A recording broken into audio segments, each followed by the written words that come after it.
Esan ye. Oye gudo. Amen. Oye gudo. Esan ye. Wabilu Esan le vejan wabilu. Roke Esan egbe fu arejare. Meno mono sewa. Naturally Victor no yakeya. Amen. Gudo. Afile swali. Ani ma honi lo na kere. Akemwe e badol le na re.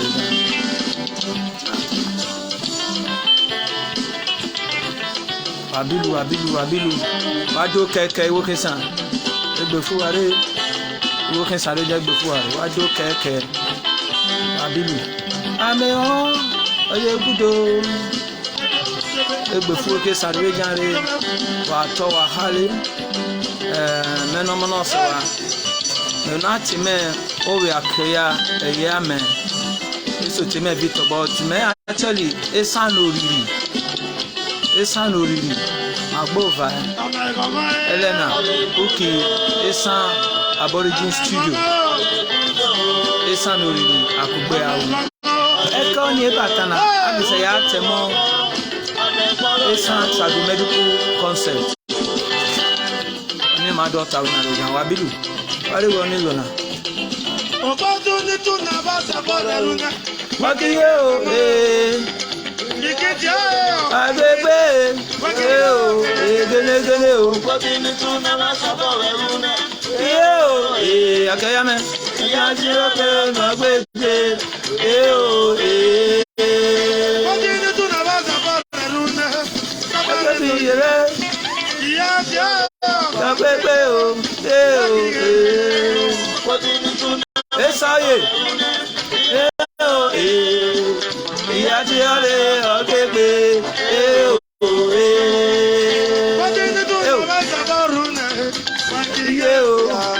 Iya ti Akugbe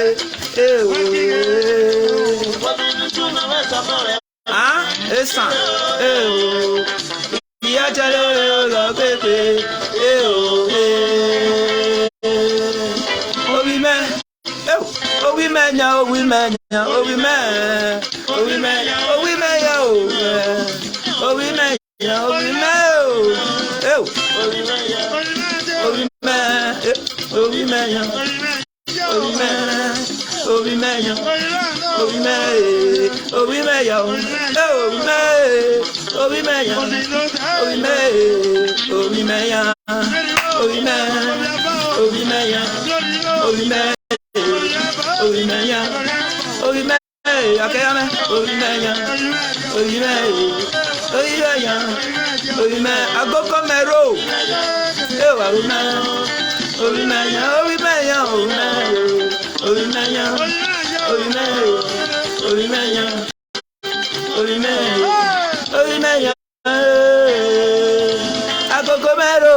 Agogo mero.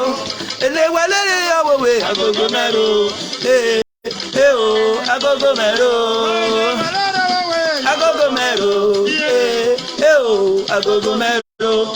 Ele yawele owole agogo mero. Agogo mero. Ele yawele owole agogo mero. Agogo mero. Agogo mero. Akaya Agogo mero. Agogo mero.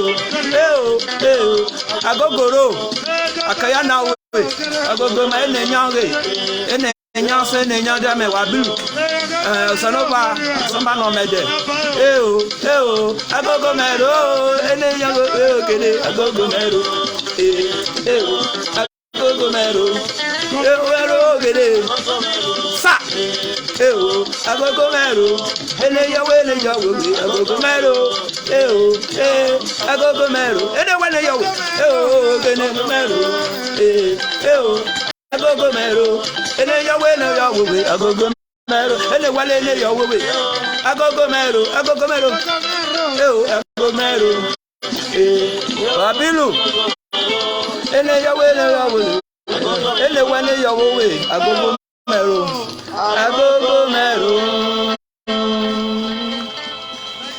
Esan ye wabilu afile honi Oni atola file soni. Ene wene yowe. Me dagbare. Men atoli akoya me. Eya meme. Uki Esan Aboriginal Studio. Ene wene riowe. Okpa vie okpa ayowe. Afiagogo agbon ahon welimi. Okpa kwe wagbon ahon welimi. Oni meda vai okpa so okpa me so agogo mero ene wene riowe agogo no semerio. Oni ze meda vai okay Esan Aboriginal Studio ejada ma egbe ma male awere iyo adia iyemi adia amosia me bare loye wo san ma o moto ani mada tole Esan Aboriginal Studio Esan o moto mahin ani mada mi onenina Esan Aboriginal Studio Esan noriri ma gboriri Esan gbori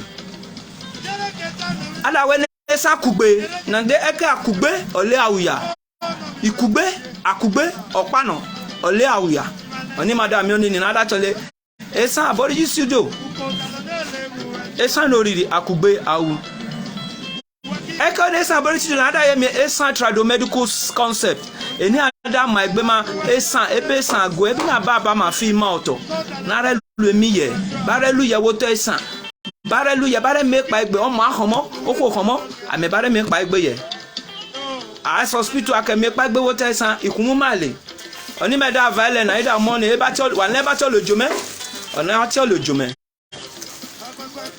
ru Esan ame ba tol ejome ona tol ojome Esan ejome pada ona ejome na ona tol ejome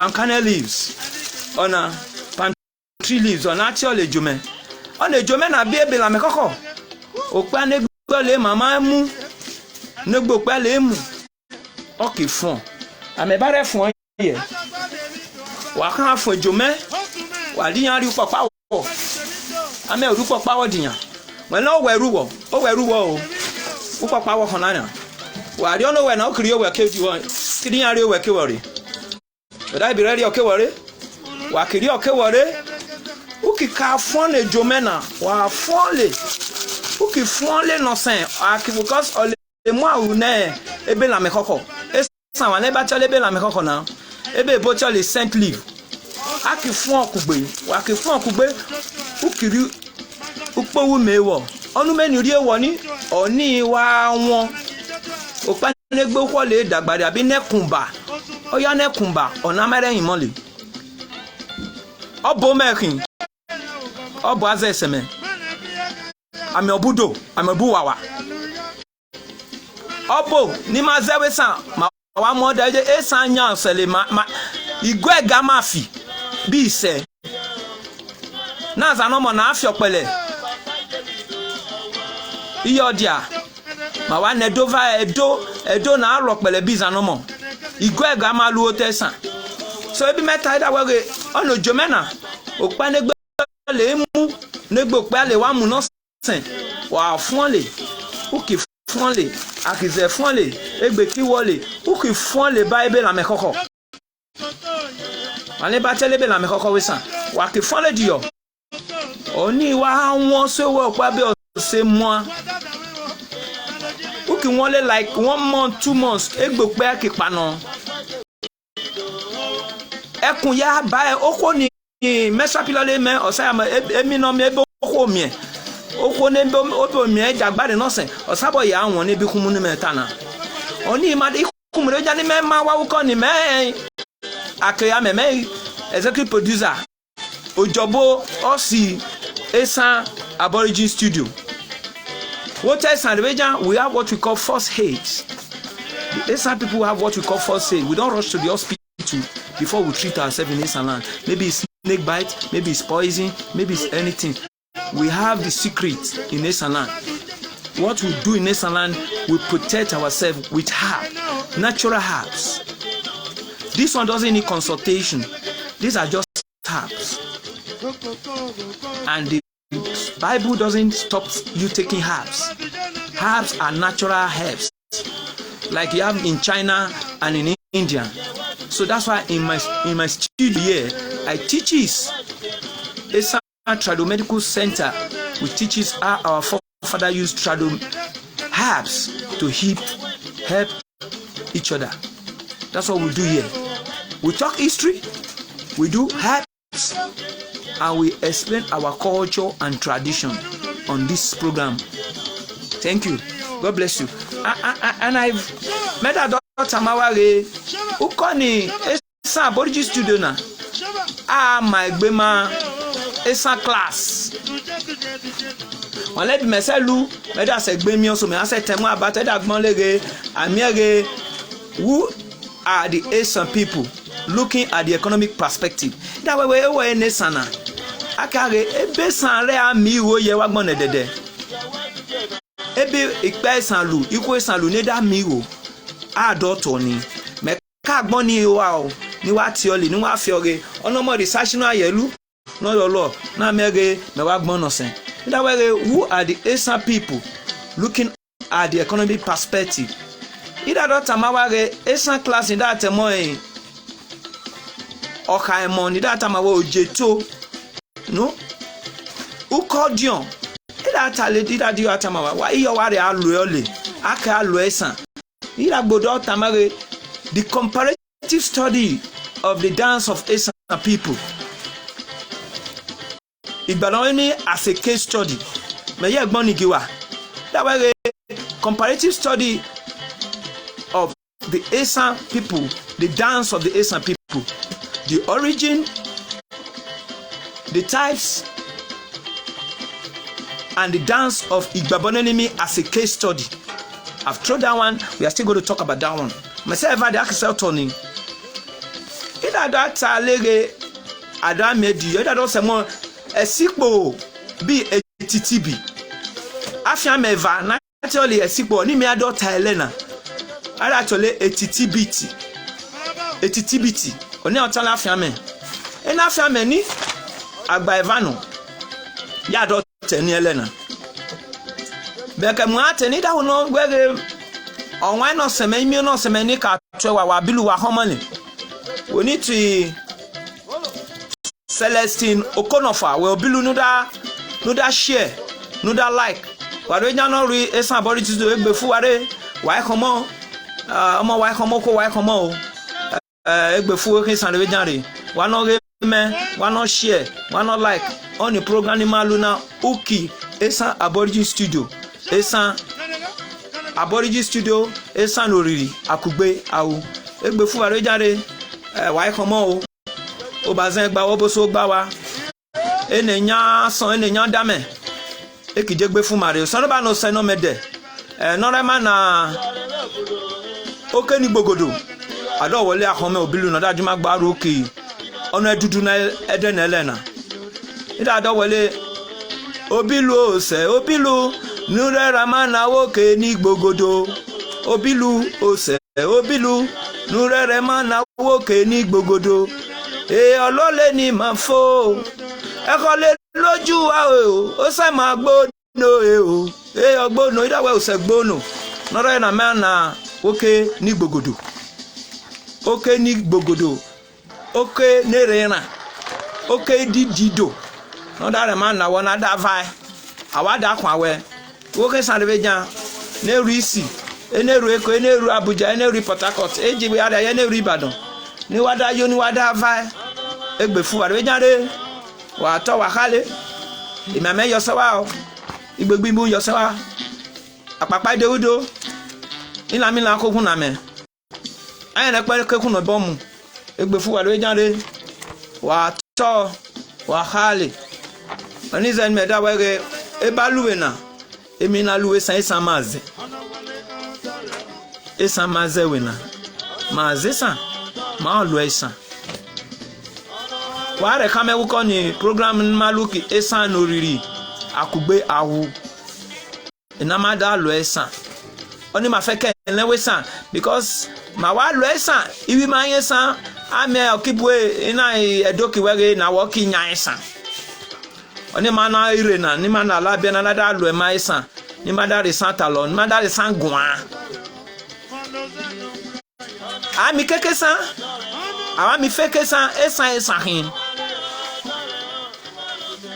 ada te mo atata bi yen atola tata atole yen esan hin epo ma atole yen ubi aja tola tata yen seye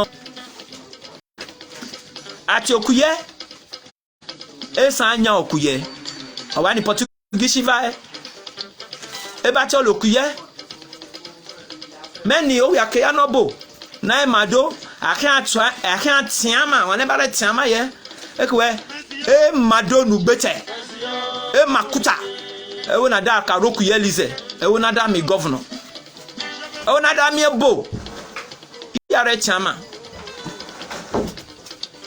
e wona da ka roku ye lize okuye ma chole wepuma so okuye yire Portuguese mugima owore no oni history ni wa gba okuye ma chole wepuma okuye oli okuye kin ewo ne ka me beti oli meki agdi omi omo so meki di o tebi so na mere na me ni da na we ba ebo boti oli example ida mi elime ngene elime ola chole akoya me ayi me okimo bi so meki chole mere Japanese etina akoya me da we agbo bi akoya me with Japanese ami imi o meheni o ida ni yoro gba o je Mary Japan o na mere iwi akeya yeri Japan iwi akeya no bo yeri Japan so linguistic language ame of varies ame Akugbe so usabo ti Japan akeya udo di Japan woto ekpoma we mado so oniwa we okuye na me wi Portugal bi okuye na me we san agbopa no eye okuye ma ti okuye we san ehen matia tata woto ekpoma so iyere nyare dia mekidi o won me olu MC ida lo lu MC Jesu mekidi o di ogba oje ki gba oje da wege uwa ewo mi onu ko na be da we ole wan le be ti uwa o be ti uwa ida we well o we o you well in actually we yimi so badare me wa yere bono ko tama me na wo chele we yimi nya o you well actually we yimi so your idea ame Esan, that's what we say the 35 kingdom of Esan settle at different time in their various places in Esan.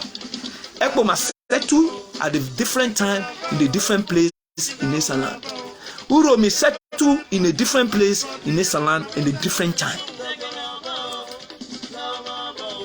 Ewu settle in that portion of land in a different place and different time. So our adoption of language and linguistic study will vary a little. So that doesn't mean we are not Esan. We are all Esan. Esama. I'm Esan ni kekesan. Uromi, ewo imi, ewo sa.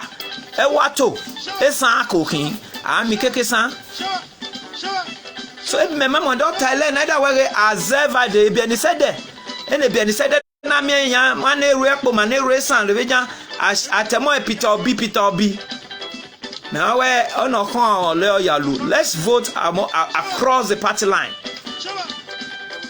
atemo Peter Obi wa Esan atemo Peter Obi atemoli emo azenova day with February 25 na Nova Day na me osotana Esan mosimiere ona zena rezoni maona oni maona so le mazena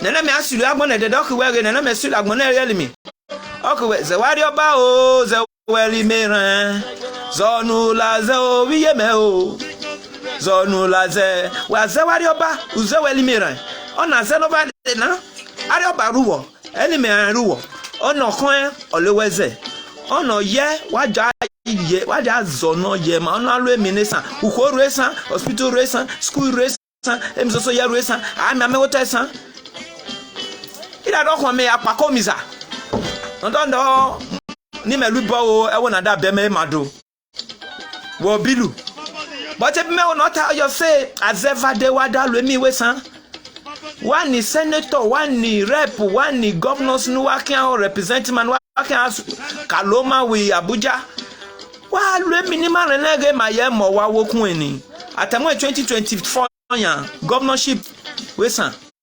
amie Esan Oliyeri governor of Esan. I say me governor 2024 we Edo State. Okay, ayi Esan oni matter. Esan agenda, Esan vision is for governorship of 2024 to come from Esan land. That's what we are saying. The governor of Edo State come 2024 must come from Esan region. That is our clamor. In this Esan Aborigine studio, we are saying the governor for 2024 from Edo State must come from Esan Kingdom. I don't care where he comes from, but it must be an Esan man.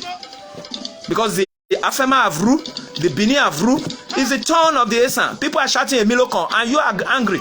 It is the turn of the Esan people. It is the turn of the Esan people to rule Edo State. You can't take that away from us for 2024. Come 2024, the Esan people are the right people to rule Edo State. It is our turn. So only matter, Markizeni Mege, only as over there, the governorship Esan Akime Onyale. Only matter when Monarele and that Temoge, Afiameva, at also a sickbo, at a solo, a titibiti. On a sickbo, only Otalogbe, Afiamen Otalono. A titibiti, or Sabatalo, a son me, okay, I'm your son, a son me. Oh, I'm time. Okay, Sare, a dopaki dore. Afiame da eda do akon wo to afiame in kingdom asafiame e o kon da do sunu re e gbanoje oje na gbanoge afiame elube kon na oje na gbana ya na kare oje nya ewo no anya ewo no are na hia eda do lui egbe okay on egbe na afiame na wado ge agbanoje na afiame wa gbana afiame na re loje afiame ekilufo oni enezene agwane onare loje na re losa fame ekiza gane da gba no fere e gane afiame revejan etitibiti bi esipo na lasabo loje osa fame edawe etitibiti bi esipo lasabo loje osa fame. And esikpo otalogbe ari reduce etikpo afiame no talono otalo uno le mujan otegbemu magana no tegbemu weka azen mavade na wa ono tegbemu ma egba no ono sikpo na afiame no tegbemu le ora tegbe ole mi ose ne titibiti ole ki oji osi afiame ole la lojo safiame dore akan waya wena unu odaki tegbemu ejerebejan o tegbemu oje akiva ole oje o safiame ole la loje esipo wo da wo na wure yan owe do nja pa ole oje o safiame we edaki ole re be wo lo esipo wo na egbe wo danle etitibiti oni wa mi obo osono afiame no sono no obidian na le bachelor etitibiti na ba ma le ole afiame no odi atien dian o wa pono oda bi ole da ko la sipo ke akho etitibiti ona afiame ni osono obi a sabo oni sabo okay oda ki hole agbake no etitibiti wewe lu ebe no ki ojo olele oje sabo solobo etitibiti na me ole mi ose ni ole afiame no wan ne o sabo talo ole la ki oje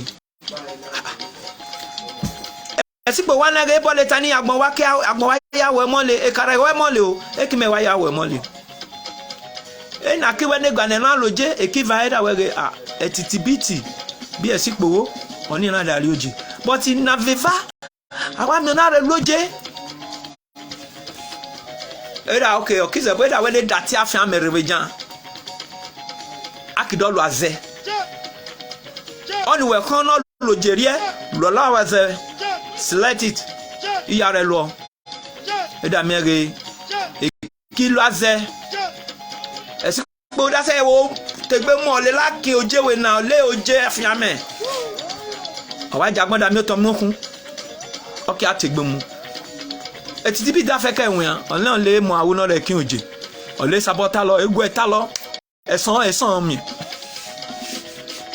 yo akilo azefo etiti biti ole agbon we na agbano no loje bue o ye ko da do lu ye sipo ewe a we le ole wan le agbon awe mo le o olore we ole la kin oje o si afiame ole zele na wa mi etiti biti igen etiti biti ole ki oje o safiame bebejan odi atien o wa pono afiame no kere no odi atien ni obi omo pe no tan kere upenu mo le gbere bejan le obia kakankan owo bia kankan o ya afiame no mi o se afiame no bia no iyo agbonda ro le ki oje okiki oje fo oda akwan mi agbonda oje akwan me yere oje ge wa bilu no are lo le ki oje iyo etitibiti re oje osafian me woman de je mere o oda do ki oje osafian me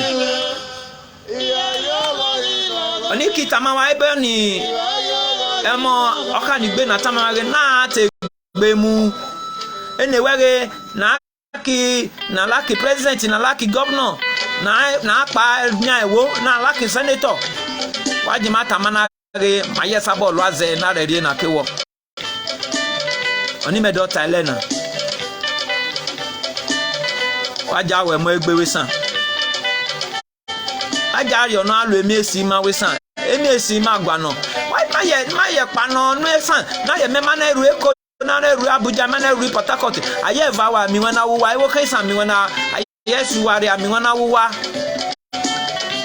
emi gbo na moreja akiro kemi akamu agriki eje dalu juice eje revejan mamo ete mamo pineapple ejebo ameji mamo wesan oni medo tawele na re azenova de iwe Esan revejan waja ko bogbe ona sabo mobo san kun waja azena le ebi eni se de revejan na Esan waja Razen ni ona sabore machia.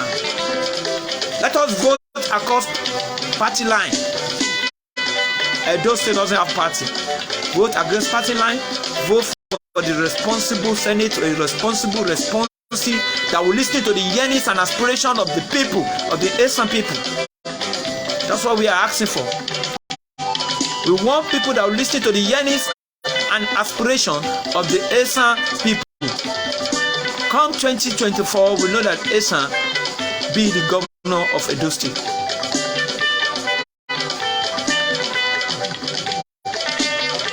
That's what we are here to say today. I just dropped the story of the two bed. I have the Esikpo and the Etitibiti. These are the wonderful bed, very small. One is grey. The Esikpo is a grey bed, talkative in nature. Pompous, garrulous.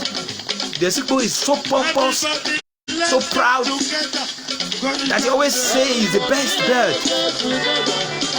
But the Etitibiti is a very calm bird, hard-working, rugged, dark, black in nature, rugged in nature, always busy, not proud, humble bird.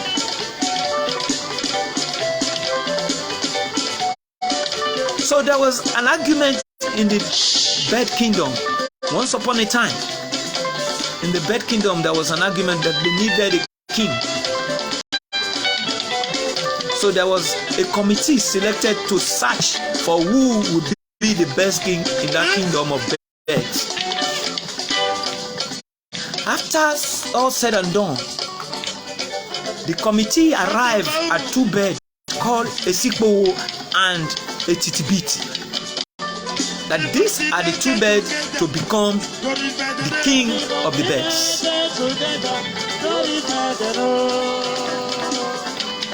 So, as these two beds were selected to be any of them to be made king, there was a form of search and check their status, check their charisma, check their character, check their profiles.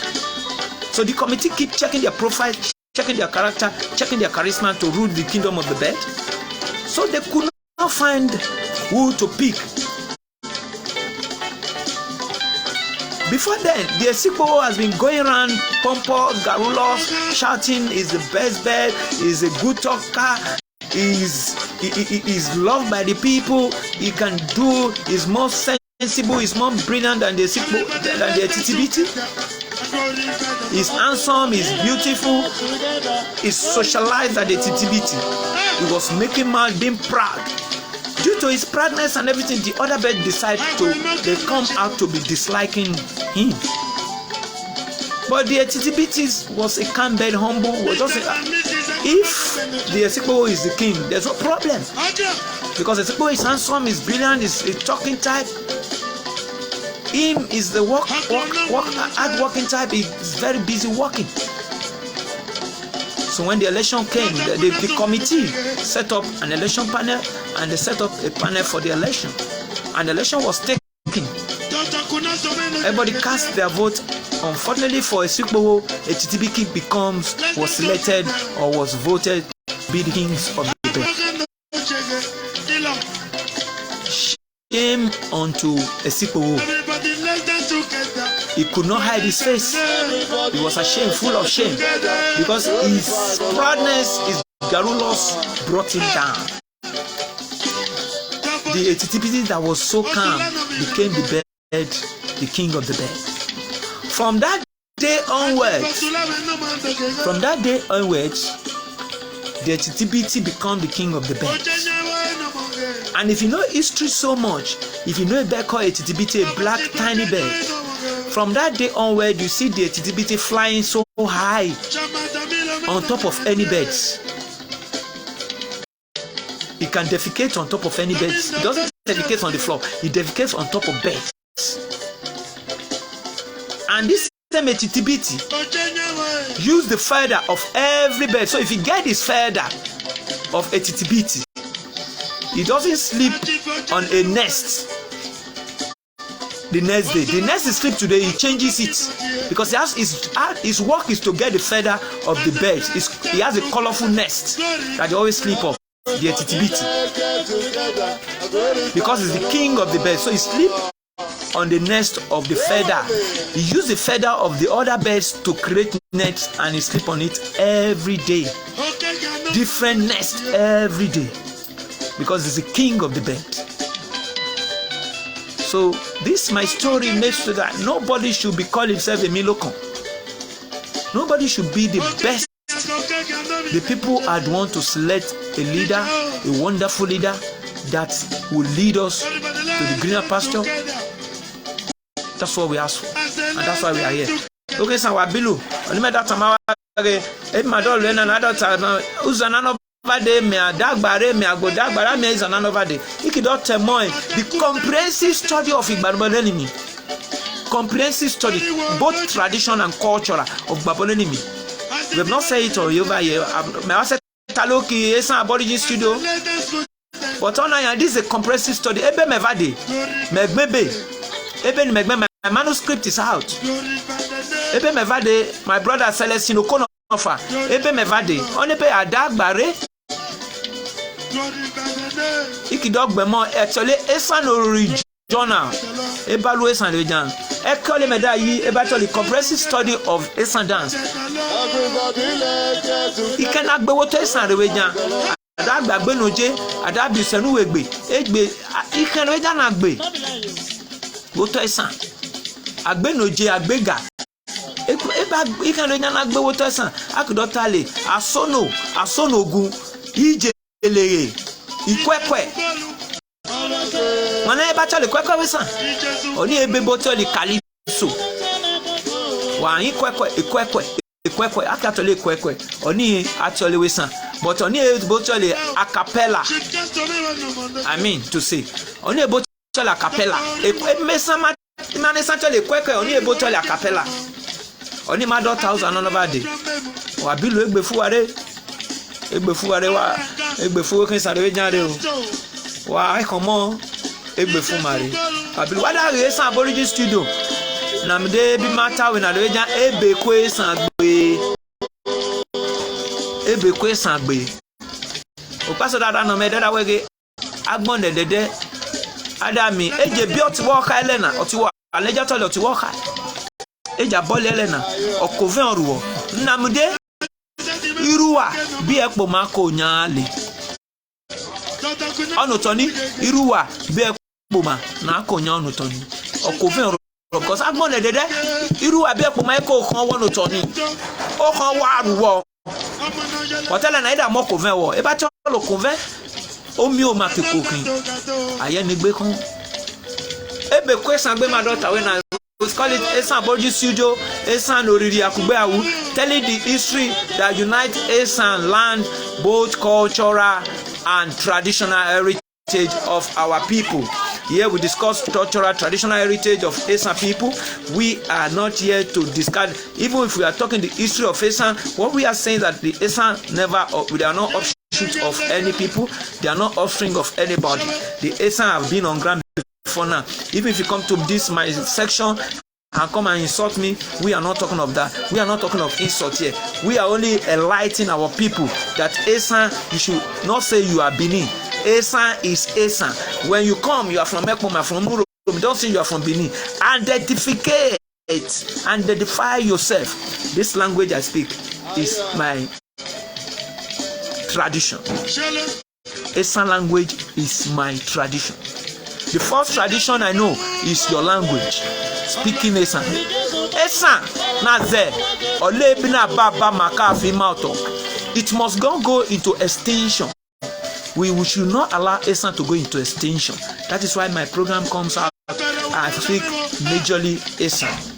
I play majorly Esan language. I do majorly Esan things. Whether it's tradition, whether it's cultural, you can call it from our history of the cloth we wear. I keep saying, if somebody say we are the offshoot of them, we would have been doing the same thing. They don't have Ibabanemi in their place. They don't wear Ibulu. They don't do all what Esan does. There's some things we forbid. They don't forbid. These are different things. Like where I come from in Nemado, I'm a Nemado man. We left Nwelebo in Egwa. Those days, due to tussle of kinship.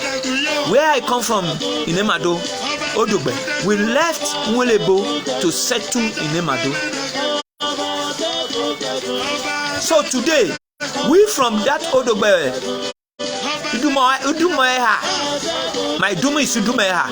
We don't marry from Nwelebo.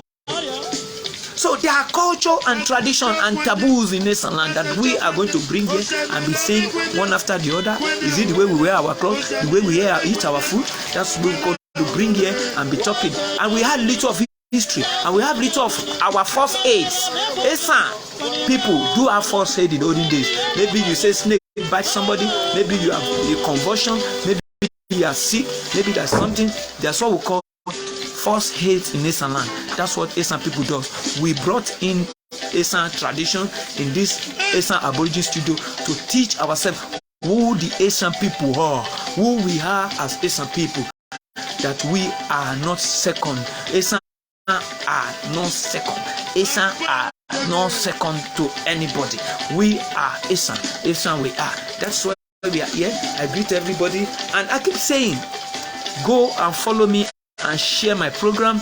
The ones you see, all the apps you've seen I've shared, make use of them.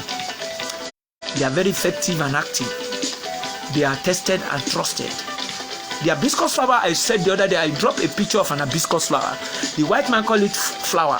But that hibiscus flower you see is very good for weak erection.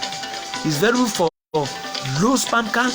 It's very good to boost man's immune system. By the time you squeeze it, it comes in white, glaze white water. When you squeeze it, peel the leaves, the red hibiscus. You know we have two hibiscus, the one with purple leaf, the purple flower, the one with the red flower. The one with the red flower is the one you are going to take and squeeze. Try to remove the leaves because it will be very slippery for you to get the leaf from the water or from the juice. So try to remove the leaves and drink or use spoon to take it for days, for months. Then you will see the changes. It is tested, it is trusted. One laboratory rakanya Esan oye. One laboratory rakanya Esan. One be naturally rakanya ni wa fun le rakanya. Na le se wa listen, be naturally rakanya wa fun le ke abaya wa fun wa ru mewo. Wa won le egbe fono yare. One be naturally rakanya ni wa miole ureba ko no bi bale oya no wo ye mi ebe oya no wo ye no wo ye no me mi osason no me mi odame no me awe oka wo ye ebe aro ina kan yen okire ba ko wo won le ba tolo hacking okigo bale o hacking ona na tolo hacking ago bale okire okwa oya wo ye me mi ebe oya wo ye me mi soso iyare lo wesan iyo na ba ma re mama egbefu ware wabilu wa do nilo na afile se no egbefu ware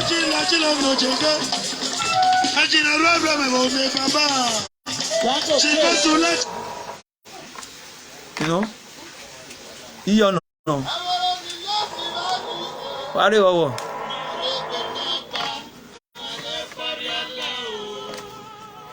ewelewe ni wa uwe o ọ̀nà rẹ̀ gbé náà gbọ́ lé gbọ́ yá dúwèrè o. Ìyọ̀nà yọ ìrọ̀mọ̀sẹ́ talẹ̀ ìrọ̀mọ̀sẹ́ mú ọ̀nyẹ̀nyẹ̀.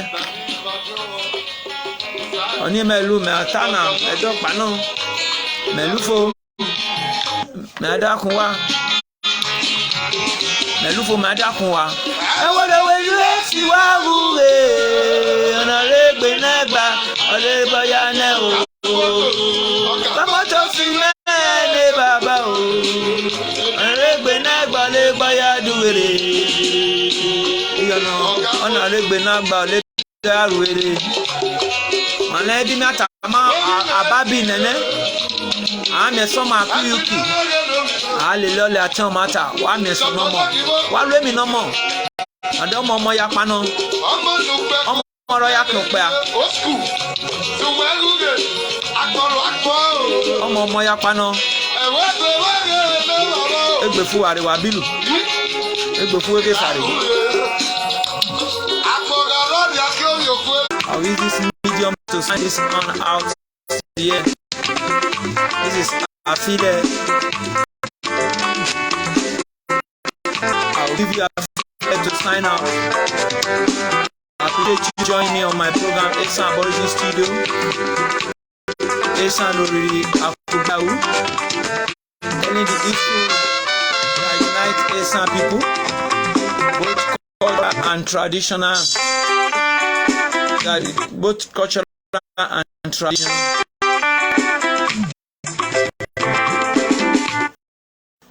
Both culture and tradition. That's what we are doing here. Those things Esan land.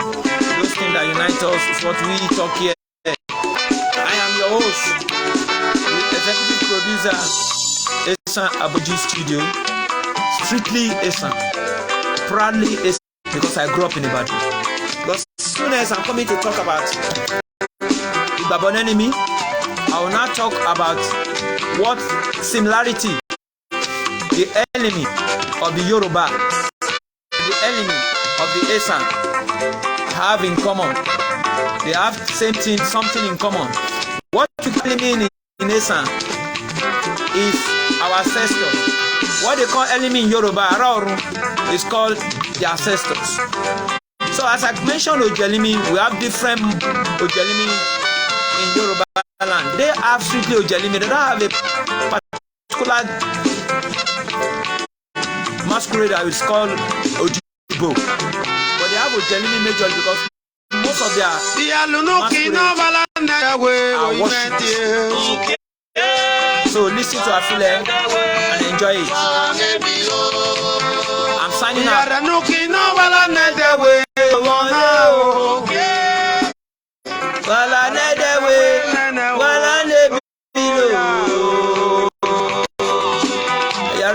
Looking other way. Okay.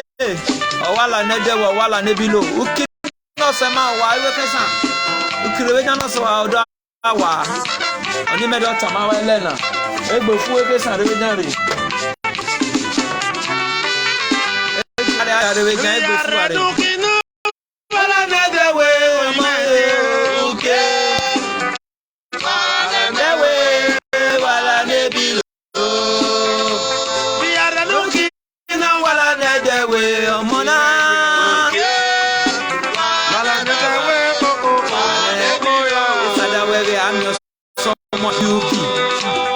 Lole akamata aba nene wajame sonomo edukiawe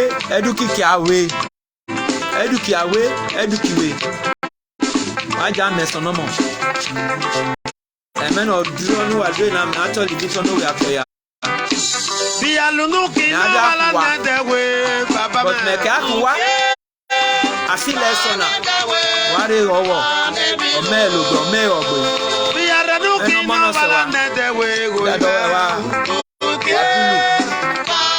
family no wada recommend no wada share no wada like every time you wo come kin me o ye lo e wa ye sabo lo e me wa do ma me bi wan le wa do ma me but na mdewa aka agbene ebaluwo to Esan egre jamare agbonle what do I like? What do I share? What do I remember? Okay, Esan Aborigine Studio. Mabilu. Okay, wala another way, wala nebilo. Biara nuki no wala another way. Amona. Okay, wala another way, wala nebilo. Wanya, wokesa wanya. Malege ni so luma waja anya. Unya mi man Esan eba le Esan ebi doctor honi wajabu eba lu Esan makwa o Esan makhi Esan maze wajabu Esan kwa wajabu boy Esan ko ose mada dagbare e mo azenova de ole me doctor ona azenova de na Esan wa yere Esan wa do yere awe mo gbe kokun eja kokan oni ata emo na ata oni emo no de emo bakota Esan ko bakota oni emo no de anya waja anya Esan ki melo Esan va de do mewelo waja anya Esan va de odo melo mani wo Esan o fe mu ma udu wa ma but it matter we na ebi na baba maka agben eda we man Esan o to edu madabe ma wani na ho edu bi ma o to Akugbe ono to Esan ono to edu ni eka ma ru eni ne agbon va edo aho ma wuki media ma wa kweke but it matter ebi na ba mata we edo wanya Esan je amege na anyama na amege yegbi babonani amedo yegbi babonani amedo yegbi yeyigbulu eba na le oya popa ukwu na yo oya popa are me uru na ze okegbe oya popa so ni ze ni mado do talege woto Esan omoto mark biara no kina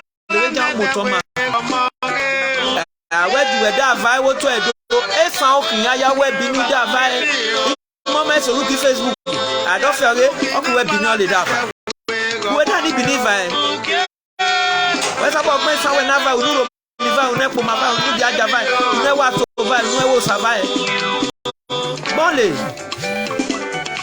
aja mo bo ta o bo Esan okun Esan makin we are second to none.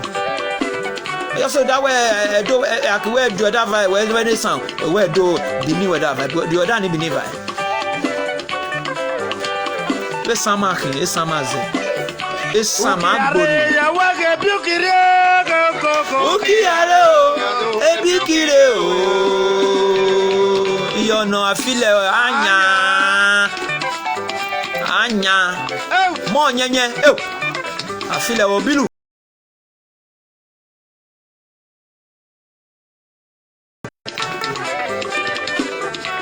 Yono ukia ewe ebiki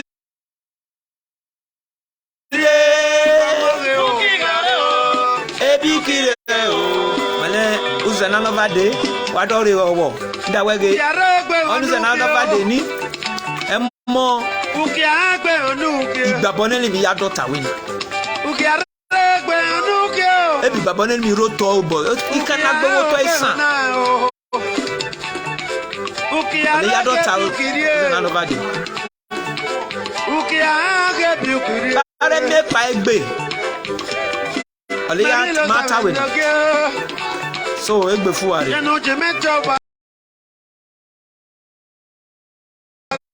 you know ona to wa gbon ke ya no lole o me atola ke ya ona to wa gbon ke ya no lole maybe lo sa me bi la ife o na second boy egbe fuare me wa ya kare you Esan letale wala me wa ma kare lo nwa re we me ru o elo nwa re me wuki Esan Aborigin studio eru wala ke mere me la kawari Esan da wege oya na regbe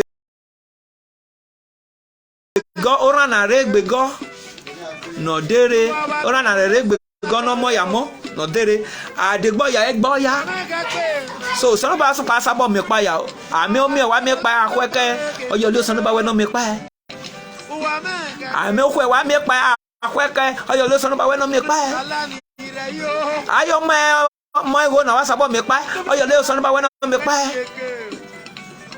so ona mi pa ya sono ba pa sabo mi pa ya sono ba mi pa ya no lo ya gbokan no gbo ya kan oni adachole olo ese no egbokan so olo ese no egbokan wo bilin me da sabo are na ndado me rebe ja mi me na ba mi me ni nene iwi aba me iwi nene me wa bilu iwi Esan rebe ja ewo saweda va ewo imi weda va o ko do ano igun weda va iluchi weda va no da ko ni me on the program na ro mi no ru ano me da data ma wada kama ma no ko gbene emi na gbe to ebe na e ba gbe wo to Esan na ira wo no tabe ni mi o meta na ko teno mo na Esan supreme oba no agbe okosu no Celestino kono fa no meto bome ni Victor no we akoya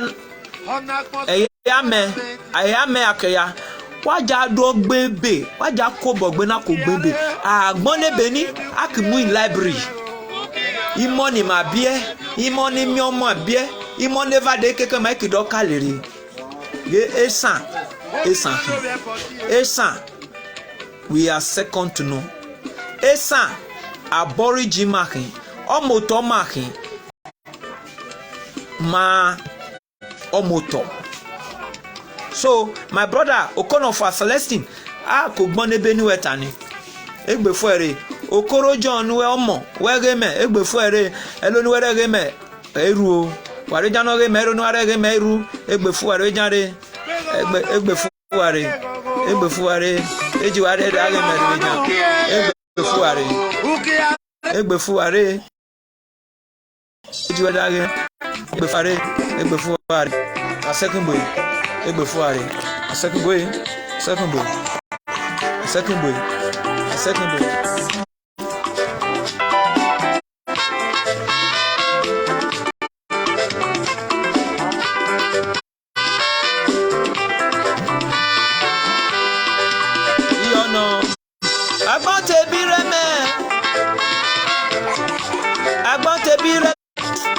àfilẹ̀ wẹ̀ mẹ́gbẹ́.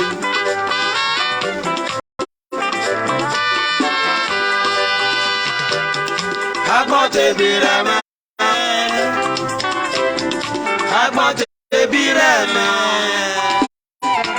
Èmi rẹ̀ kọ́ lọ́nà gbọ́n tàgà yìí. Iyọ̀nà.